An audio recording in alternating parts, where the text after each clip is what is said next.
Hay un tema que ha generado muchos cuestionamientos durante la pandemia y ha sido cuál es el papel de los niños en la transmisión del COVID-19. Para ayudarnos a responder un poco esta pregunta, nos acompaña esta mañana el doctor Pablo Vázquez, quien seguramente ya es muy conocido por todos ustedes porque es una persona que ha estado en el día a día de los datos sobre la pandemia, sobre la infección por COVID-19 en niños. Pablo es pediatra, es especialista en cuidado intensivo pediátrico, trabaja con la Universidad Nacional de Colombia, es jefe de la unidad de cuidado intensivo pediátrico del Hospital San José, también trabaja con la Fundación Universitaria de Ciencias de Salud de Bogotá y Pablo es un líder en investigación en varios grupos colaborativos como CAKE, que es un grupo que ha buscado cuál es la evidencia en la infección grave por coronavirus en niños y otra cantidad de estudios en los cuales Pablo ha sido líder en producción científica. Bienvenido, Pablo. Bueno, muchísimas gracias por la invitación. Mi nombre es Pablo Vázquez, yo soy intensivista pediatra. El día de hoy me pidieron que habláramos de una cosa que hemos estado monitorizando desde hace ya casi año y medio, que a todos nos ha preocupado mucho y es algo que tiene que ver con el COVID en la población pediátrica y específicamente la transmisión del COVID en esta población. Pues no tengo ningún conflicto de interés, realmente ni para esta charla ni para casi ninguna, y específicamente nada en COVID. Básicamente los voy a llevar a través de este temario. Inicialmente vamos a hablar de una pequeña introducción de por qué estamos hablando de este tema, un poco explicarles cómo funcionan los estudios que han tratado de contestar esta pregunta de investigación y ya específicamente tratar de ver qué resultados hemos encontrado en cuanto a la probabilidad de que un niño contagie a alguien o que un niño sea contagiado y la susceptibilidad como tal. Finalmente hablaremos un poquito de colegios, que es una zona específica muy importante para todos, y un par de cosas acerca de cuáles son las teorías biológicas por lo cual sucede esto, para poder dar unas conclusiones muy sencillas. Entonces, en principio, recuerden que cuando inició la pandemia, pues todo el mundo dijo esto es un virus, los niños son altos transmisores de virus, tenemos una mala experiencia con los niños porque cuando hemos tenido epidemias de influenza son los niños los que la transmiten, son los que típicamente transmiten otro tipo de enfermedades respiratorias, entonces por favor cierren todos los colegios, cierren todas las guarderías, entramos en pánico, los niños a guardarlos, ¿sí?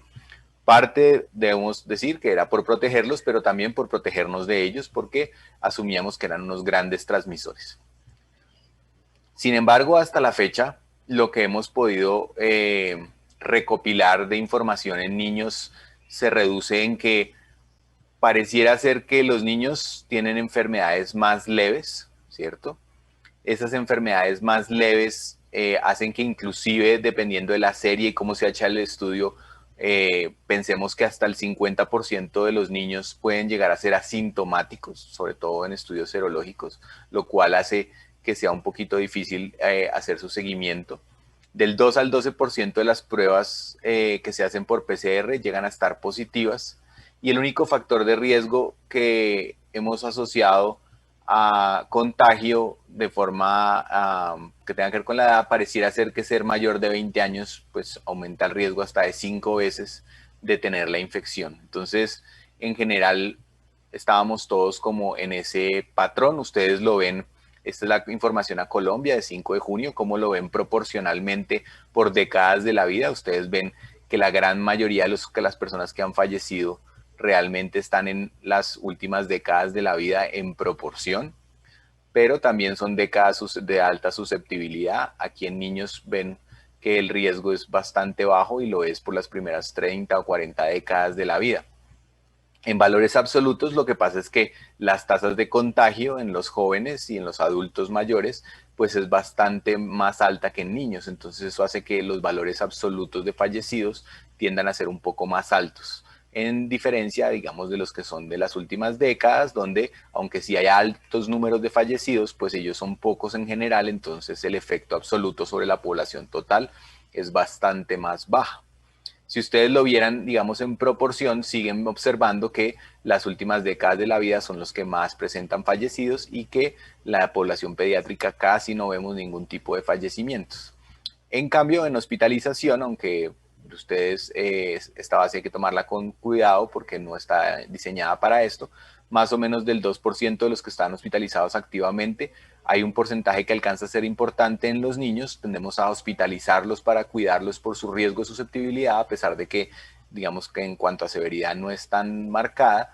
Luego las primeras décadas de la vida no hospitalizamos mucho y luego al final de la década de la vida también muchos van a cuidado intensivo. Ese es el comportamiento que hemos visto en general durante toda la pandemia en todo el planeta. En Colombia pues simplemente es igual. Entonces la pregunta que surge con toda esta información ¿es que los niños son menos susceptibles a infectarse? O sea, ¿es menos probable que se infecten? ¿Qué tan contagiosos son? ¿Cierto? ¿Es verdad que ese susto que tuvimos inicial es parte del problema o realmente no son muy contagiosos? ¿O es simplemente que no nos damos cuenta que están contagiando gente por lo que no son muy sintomáticos? Entonces, para tratar de responder estas preguntas, se han intentado diseñar algunos estudios. La mayoría de los estudios que han intentado responder esta pregunta se aproximan básicamente de dos formas. A través del rastreo de contactos, que es básicamente la manera como podemos determinar si alguien ha sido contagiado o contagia, ¿cierto? Entonces hacemos rastreos de contactos en casa o hacemos rastreos de contacto en los colegios. Y la otra manera que podemos hacerlo es a través de estudios de prevalencia, que pueden ser por PCR o pueden ser por serología. Esas son como las dos formas grandes de tratar de estudiar esta pregunta de investigación. Esta por ejemplo es mucho más útil para tratar de estudiar contagio, esta podría tratar de responder la pregunta de susceptibilidad. Sin embargo, en principio son bastante complejos y bastante difíciles de mantener y de evitar que no estén llenos de limitaciones, por lo que no son experimentos clínicos y dependemos un poco de poder detectar solo con observación si una persona, por ejemplo, es un caso índice. Entonces voy a mostrarles un ejemplo, por ejemplo, un estudio de caso índice de hogares. Este es bonito porque en los casos índices que buscaron son niños, ¿cierto? Entonces, primera pregunta, ¿cómo define uno que un niño es un caso índice? Entonces, pues estos eran niños que tenían síntomas, ¿cierto? Y que habían asistido a un servicio de urgencias o eran niños que habían tamizado en un servicio de urgencias y habían buscado información. Esto fue abril-julio en París, más o menos niños entre 3 y 13 años, la mayoría diagnosticados por RT-PCR, aunque había unos casos de SIMTAC, que ustedes saben que se hace a veces por serología, e inclusive de estos había unos que tenían PCRs negativas. Entonces aquí hay información un poquito de si el síndrome inflamatorio multisistémico pudiera estar asociado a infecciones. Había grandes asintomáticos y muchos habían sido detectados, era porque era una prueba de rutina. Entonces realmente de estos niños había pocos sintomáticos. Muchos asintomáticos nos dan una idea un poco más de lo que nos imaginamos que es la realidad de estos casos.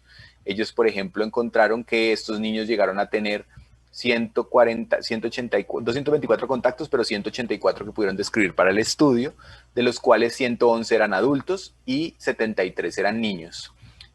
Como no es fácil tamizarlos a todos, a pesar de que haya pruebas de rastreo sistemáticas, 47 desarrollaron síntomas, pero por serología 30 no deberían ser susceptibles porque ya tenían serologías positivas y niños el 23% ya era positivo, no deberían ser susceptibles.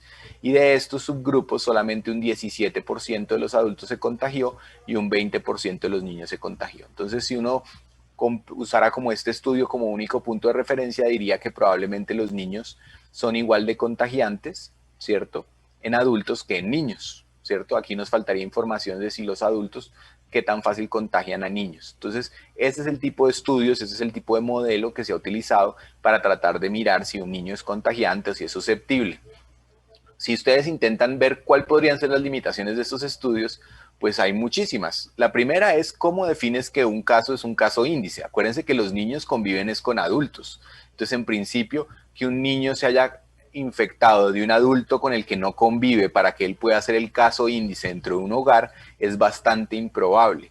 Y eso ha sido una de las grandes críticas de los estudios de contacto índices, donde intentan asumir que el índice del contacto índice es el niño. Sobre todo ustedes vieron que aquí había muchos asintomáticos. Entonces, ¿cómo sabemos que no había también papás asintomáticos?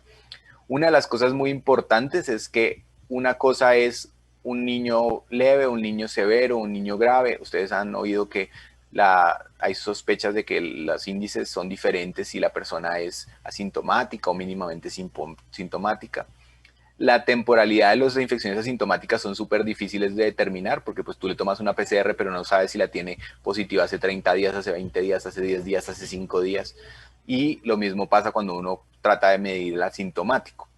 El cuento de las PCRs persistentes, e inclusive también han detectado lo opuesto, y es que hay veces están siguiendo niños todos los días y solamente 2 días tienen la PCR positiva y ya la tercer día ya no es positiva. Entonces las ventanas de detección de que estuvo transitoriamente expuesto al virus es bastante poco. Y lo que ustedes conocen de los estudios de los falsos negativos que pueden dar los anticuerpos, que ya lo hemos estudiado ampliamente en otros momentos. Entonces, en general, digamos que esta información, aunque es una información válida e interesante, pues tiene muchas limitaciones. Por eso ustedes ven que este tipo de información hay gente que está a favor, gente que está en contra, y pues realmente la evidencia no ayuda mucho. Estudios de cero prevalencia, también hay muchos, también son muy difíciles y muy variados y muy limitados. Este es muy bonito porque es un estudio en donde se hizo un tamizaje con un sistema de anticuerpos duales, uno que era directamente sobre la nucleocápside y la otra era directamente la proteína, y esto permitía tratar de disminuir los falsos positivos y los falsos negativos. Ellos los probaron con gente que había tenido COVID positivo para mirar que funcionara bien, y también lo probaron con niños que no podían haber tenido COVID porque eran de una era pre-COVID, mostrando que la sensibilidad era muy buena y la especificidad también se mantenía haciendo esta forma de test. Entonces es de los pocos estudios donde uno creería que los falsos positivos y los falsos negativos son bajos. Cuando hicieron este tipo de rastreos, ellos dentro de lo que encontraron, pues encontraron que el 47% eran asintomáticos de los niños. Esto es un estudio que estaban haciendo de prevalencia de diabetes. Entonces estaban haciendo otras pruebas y simplemente aprovecharon la sangre de los niños para hacer este tipo de pruebas también. La mayoría de los pacientes no habían reportado la enfermedad, y el cálculo por prevalencia de anticuerpos sí llegó a ser 6 veces más que el cálculo que teníamos por PCR. Entonces esto demostró que era bastante difícil diagnosticar a los niños. Pero una cosa interesante que nos interesa para susceptibilidad es que de las 88 familias que tenían PCR positivo, un familiar con PCR positivo entre esos niños, solo 30 tenían anticuerpos positivos, 11 tenían el virus y el 65% estaban negativos, lo que nos da que más o menos el 40% de esos niños se contagiaron de los adultos. Intentaron ver si había diferencias por edad y no la encontraron, ni tampoco por sexo. ¿Qué limitaciones tienen los estudios de seroprevalencia? Pues que hablan de susceptibilidad, pero no necesariamente de contagiosidad, no importa cuándo trate uno de determinarlos. Los falsos positivos en estudios de baja prevalencia, aunque este en particular que les mostré intentó evitarlo, la mayoría de los estudios de prevalencia los hicieron solamente con un solo sistema de anticuerpos y que puede llegar a tener muchos falsos negativos. Sin embargo, a pesar de todas las limitaciones, entonces hemos intentado hacer revisiones sistemáticas con esta información. Entonces lo que hemos intentado hacer es juntar todos estos grupos de pacientes. Algunos han hecho algunos criterios de inclusión y exclusión para tratar de pulir un poco la calidad de lo que estamos recogiendo, y otros no tanto. Por ejemplo, que es una de las grandes revisiones sistemáticas de contagio que hay publicadas, ellos comparaban la tasa de ataque secundario, o sea, están viendo qué tan frecuente podían contagiar a otras personas, revisaron PubMed y MedRevex, el corte es agosto, o sea que la información es de la primera parte de la pandemia, los datos tenían que ser detallados para que funcionaran. Ellos trataron de ser muy precisos en la definición del caso índice, porque ustedes vieron que hay muchas dificultades para determinar que un niño es índice, pero por mucho que traten, pues es difícil que lleguen realmente a saber con cierta certidumbre si esto es de verdad un caso índice o no. Y trataron de escoger pacientes que pues, pusieron relativamente números grandes de contacto, o sea, trataron de limitar un poco la información. Ellos trataron de metaanalizar la información, y a la conclusión grande que llegan es que más o menos el índice de ataque es del 38% en niños, con una variación de 30 al 50%, y de adultos más o menos les da que la tasa de ataque es alrededor de un 13% entre 5 y 21%. Entonces, en principio no pareciera haber diferencias en la contagiosidad entre niños y adultos.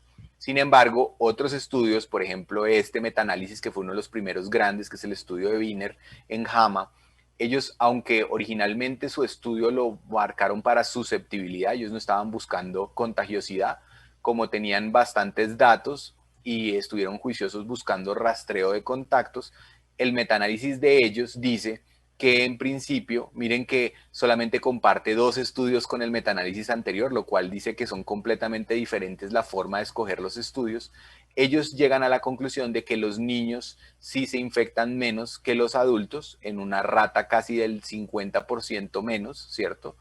Y ustedes ven que los estudios, aunque son variados y amplios, tienden a tener una misma distribución, exceptuando los grandes estudios donde pareciera que no hay diferencia, exceptuando el estudio de Park, que es grande también. Y inclusive una de las cosas que hemos oído mucho decir a la gente y que realmente parece ser muy importante es que los niños no son todos a la misma edad, o sea, no es un corte de menores de 20 años, sino que parece que entre más chicos el efecto es más potente. Entonces ustedes ven aquí cómo lo desglosaron realmente en niños menores de 12, 14 años y los que eran puramente adolescentes. Entonces en los puramente adolescentes pareciera que el riesgo de contagiosidad es similar, el riesgo en los mayores, en los más chiquiticos sí pudiera llegar a ser un poco menor, y estos son los que jalen el grupo de niños que decimos que somos susceptibles. Entonces, en principio, pareciera ser que tiene más que ver con la edad. Este otro grande estudio de Wiener, ya hablando de la susceptibilidad, intentó mirar el mismo efecto, pero ya solamente hablando de susceptibilidad, y lo que encontramos es que es bien difícil de metaanalizar porque tiene demasiados factores de base. Entonces, algunos dicen que el 30% menos que los adultos, algunos no encontraron diferencias. Entonces, aquí sí que hay una gran heterogeneidad dependiendo de en qué momento de la pandemia, qué tan alto está el pico de infecciones, qué tipo de pruebas utilizamos para rastrear estos niños. Entonces, la información de susceptibilidad sí que es más difícil de analizar. Si ustedes ven, por ejemplo, ahora, cambiando de tema, los contactos en los colegios, el efecto de los colegios sí es completamente diferente al que ustedes observan en los casos índices de hogares. Este, por ejemplo, es un estudio muy bonito que hicieron en Australia en la fase inicial de la pandemia, inclusive cuando ellos todavía no tenían las limitaciones. Ellos tienen 12 niños que son caso índice y 15 trabajadores, o sea, logran detectar 12 niños y 15 trabajadores en que se infectan primariamente por fuera, y son casos índices en el colegio porque se expusieron al menos un día antes de ser diagnosticados y no alcanzaron a ser aislados. Esta información es de enero a abril. Ellos alcanzaron a estar expuestos o vigilar, digamos, en estos colegios casi 1.500 contactos, de los cuales 663 les alcanzaron a hacer prueba, y de esto más o menos el 2.7 alcanzó a ser positivo, o sea, apenas 18 casos. 5 de estos casos fueron asintomáticos. Si ustedes lo ven, el efecto aquí se ve muy bonito porque es tan difícil estudiar esto de la susceptibilidad. Ustedes ven dónde se estaba haciendo el pico en esta zona de Australia, donde se estaba haciendo el estudio, ¿cierto?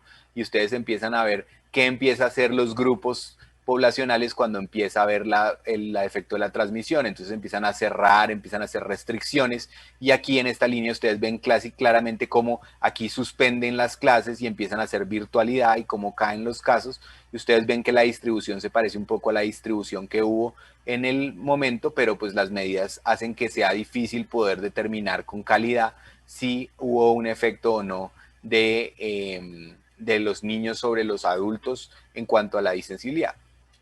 Ellos lo que encontraron en esto era que los niños, ¿cierto? Como caso índice, solamente fueron capaces de infectar a otros 2 niños, lo que les da una tasa de contagiosidad de 0,3, y a un adulto que da 1%, pero imagínense pues la imprecisión que tiene esto. Y los trabajadores de la salud sí infectaban un poco más, parecía que tanto adultos, pero sobre todo a los niños los contagiaban bastante más, probablemente por el tipo de exposición que tienen los adultos sobre los niños en los colegios. Esto, acuérdense que estaba en una época en que todavía no había medidas de aislamiento como las que usamos hoy en día. Cuando intentan pensar en cuál pudieran ser las limitaciones de este estudio, pues imagínense que ustedes no están haciendo tamizajes sistemáticos a los contactos, y imagínense tratar de hacer en esto masivamente con estas bajas incidencias. El cambio de política que sucede en cualquier momento, entonces cambian la forma de aislarse, cambian la forma de medir los contactos, cambian las definiciones, la adherencia a las recomendaciones cambia. y obviamente qué sensibilidad y qué especificidad están usando y qué pruebas están utilizando. Entonces, en principio, es bien difícil de analizar esta información. Sin embargo, Wu también hizo un intento de metaanalizar lo que teníamos hasta ese momento de información en colegios. Ellos se encuentran usando 11 estudios, 22 casos índices niños y 21 casos índices trabajadores, que tienen exposición casi a 3.345 contactos, y ahí solamente hay 18 transmisiones, y tratan de mirar cuál es el efecto de los adultos sobre los niños, y pareciera que el efecto de los niños sobre los adultos es menor que el de los adultos sobre los niños o sobre los adultos, con una gran heterogeneidad en los estudios. Entonces es bien difícil, pero esta es la información que tenemos recopilada. Si ustedes intentan pasar, digamos, a otro tema, como por ejemplo tratar de determinar si las cargas virales entre niños sintomáticos y niños asintomáticos tienen algún efecto, ustedes ven cómo las tasas medias de reproducción, que entre el número es más bajito, más probabilidad de contagio, entre más alto está replicando menos, entonces menos probabilidad de contacto. Ustedes ven que entre niños sintomáticos y asintomáticos pareciera haber siempre una diferencia, pareciera que los niños asintomáticos tienen menos replicación, lo cual implicaría menor riesgo de infección si uno asumiera que eso tiene relación. Y por edades pareciera ser que los niños más pequeños tuvieran más tasas de virales que los niños un poco más grandes. En general, que vamos hoy en día con las tasas de reproducción, que es bastante difícil predecir si esto tiene una relación directa con las probabilidades de contagio. Parece que tuvieran muchos más factores, y que, digamos, saber cuándo es la carga viral o qué tanto se reproduce el virus en una persona no ayuda a predecir muy bien. Pero si eso fuera, pues diría que los niños asintomáticos son menos contagiantes, y como son más los niños asintomáticos, pues en general la transmisión sería menor. Desde el punto de vista de la biología, han intentado tratar de demostrar un montonón de teorías por las cuales pudiera ser que el adulto tiene mayor riesgo o los niños tienen menos riesgos. Y hay artículos dedicados solamente a hablar de esto. Si ustedes quieren leer esto en profundidad, Petra Zimmerman hizo una muy bonita recolección de esta información, y ella se dedica, digamos, a mostrar todas las teorías. Las teorías van por todos los rangos. Por ejemplo, en adultos se cree que el principal factor para que ellos produzcan enfermedad más grave tiene que ver con su endotelio y su función endotelial, que va decayendo con el tiempo, que los hace más proclives a las trombosis, y hoy en día creemos que el mecanismo pulmonar es un mecanismo de microtrombosis asociado a esta disfunción endotelial. Entonces pudiera ser que los adultos tienen más propensidad a hacer enfermedad pulmonar grave. También se habló mucho, y ustedes lo han hablado mucho, lo de los receptores inhibidores de la angiotensina, los inhibidores del RIS, que en principio tienen el mismo efecto. Pareciera ser que los niños tienden a tener menos, puede usarlo menos, a tener menos expresiones, y han buscado, digamos, varias teorías por las cuales esto pudiera ser verdad. Se habla también de que los adultos pudieron estar más frecuentemente expuestos a coronavirus circulantes en otras décadas de la vida, y eso les haya dado algo de actividad cruzada inmunológica, no protectora, sino simplemente que se inflama, y eso los hace susceptibles a que sean más proinflamatorios durante una infección por coronavirus. Las otras teorías son las teorías de la inmunosenescencia y la inflamación, asumiendo que ustedes saben que con las décadas de la vida pues uno corre más riesgo de tener enfermedades autoinmunes, y se empieza a deteriorar el sistema inmunológico, empieza a enloquecerse un poquito, y eso pudiera ser un factor de riesgo por el cual los adultos tienen un poco más de riesgo de los niños a hacer una inflamación descontrolada. Las otras, pues simplemente cosas conocidas, como que los adultos tienden a tener más comorbilidades, sobre todo comorbilidades endoteliales, como las diabetes y la hipertensión, y ese tipo de comorbilidades parecieran que son las que están asociadas con el riesgo. También se habló de la falta de vitamina D. O la otra forma de verlo ha sido al revés, y que es tratar de determinar por qué los niños tienen menor riesgo. Entonces, la principal teoría, y la que más defiende todo el mundo, pues tiene que ver con que los niños tienen mayor fuerza de inmunidad innata, es una inmunidad innata robusta, fuerte, y que por eso no dejan descontrolar el virus de forma temprana. Además de eso, tienen menos capacidad de montar respuestas inflamatorias exageradas, entonces hay menos riesgo de hacer tormentas de citoquinas. Están acostumbrados a tener infecciones recurrentes virales, entonces su sistema innato funciona un poco más atenuando la respuesta inflamatoria. Se habla de que la microbiota respiratoria de los niños pudiera parcialmente protegerlos del coronavirus en la medida en que es un poco distinta a los adultos, por lo que tienen estas infecciones recurrentes. Se ha hablado también del factor de la melatonina, del efecto de que están recibiendo vacunas con frecuencia o inclusive de simplemente el efecto de que probablemente los hemos expuesto menos porque los hemos protegido más y han salido menos. Entonces, en principio, como ustedes ven, las razones biológicas siguen siendo un montón. En principio no hay nada concreto. La mayoría de estas cosas tienen algunas demostraciones en pequeños estudios, pero nada muy extremo ni muy bien definido que nos dé una muy buena idea de lo que está pasando. En conclusión, quisiera decirles que definitivamente los niños se enferman menos por coronavirus, eso lo tenemos claro, ¿cierto? Creemos que se contagian menos, aunque no estamos muy seguros, pudiera ser igual. Pareciera que son menos susceptibles por los estudios grandes de prevalencia, aunque hay algunos factores atenuantes y los adolescentes parecieran comportarse igual que los adultos.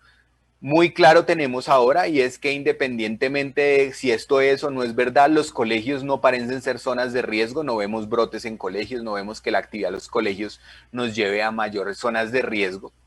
Sin embargo, debo decir, a pesar de que esto lo leemos con frecuencia y que cada vez quisiéramos tener mejor evidencia, la evidencia sigue siendo muy heterogénea. Entonces depende de la persona que lea la evidencia, ustedes van a ver gente que está a favor, gente que está en contra, y es poco probable que podamos obtener evidencia de mejor calidad porque realmente estos estudios son muy difíciles de hacer, necesitan unos grandes costos y necesitan unas grandes infraestructuras que ninguno en este momento tiene la capacidad ni tiene la posibilidad de hacerlo. Entonces es poco probable que vamos a encontrar evidencia de mejor calidad que esto que tenemos hasta ahora.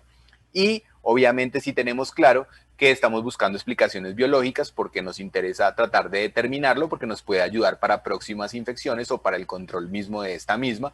Entonces se han tratado de desarrollar múltiples teorías biológicas que están en proceso de desarrollo, que nos tomarán probablemente muchos años poder llegar a una teoría biológica válida y probablemente en realidad sea multifactorial la razón.